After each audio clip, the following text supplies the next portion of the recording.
আর বন্ধুরা, আশা করি তোমরা সবাই ভালো আছো, সুস্থ আছো। দুষ্টুভাবে চ্যানেলে তোমাদের সবাইকে অভিনন্দন। আমি এখন বানাচ্ছি আলু কুমড়ো দিয়ে চিংড়ি মাছ।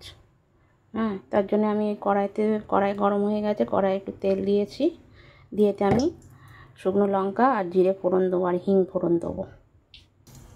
এই জিরে ফোড়ন দিয়ে দিলাম, দিয়ে আমি এই আলু কুমড়োটা দিয়ে দেবো। দিয়ে এবার আমি এই হিংটা দিচ্ছি। এই হিংটা দিয়ে দিলাম। আমি আগে আলু কুমড়োটা একটু দিয়ে দিলাম এই জন্য যে আমি জিরেটা পুড়ে যাচ্ছিলো। আচ্ছা, এই বাকি আলু কুমড়োটা আমি দিয়ে দেবো। এতে আমি এর মধ্যে এই দুটো কাঁচা লঙ্কা ছাটিয়ে দেবো। বন্ধুরা, আলু কুমড়োটা একটু ভাজা হয়ে এসছে। এবারে আমি এই নুন হলুদ মাখানো চিংড়ি মাছগুলো এতে দিয়ে দেবো। আমি চিংড়ি মাছ আলাদা করে করি না, ভাজি না। আর আমি চিংড়ি মাছ বেশি ভাজিও না। এতে আমি 1 চামচ নুন দিয়ে দিলাম।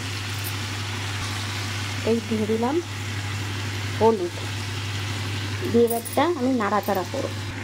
এবার আমি এতে একটু জল দিয়ে দেবো, দিয়ে মশলাগুলো দেবো।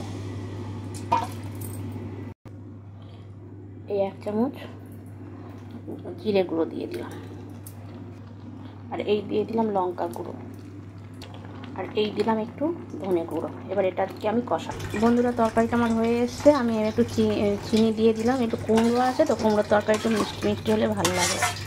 চিনি দিয়ে দিলাম। এবার একটুখানি গরম মশলা দেবো। এই গরম মশলাটুকু দিয়ে দিলাম। তরকারিটা কেমন হয়েছে বলো। একটা কমেন্ট করো, লাইক দিও। ভালো লাগলে কমেন্ট করো, লাইক দিও, একটা শেয়ার করো। আর নতুন বন্ধু যারা, তার একটু সাবস্ক্রাইব করে দিও। তাহলে আজ এই পর্যন্ত। সবাই ভালো থেকো, সুস্থ থেকো। নমস্কার।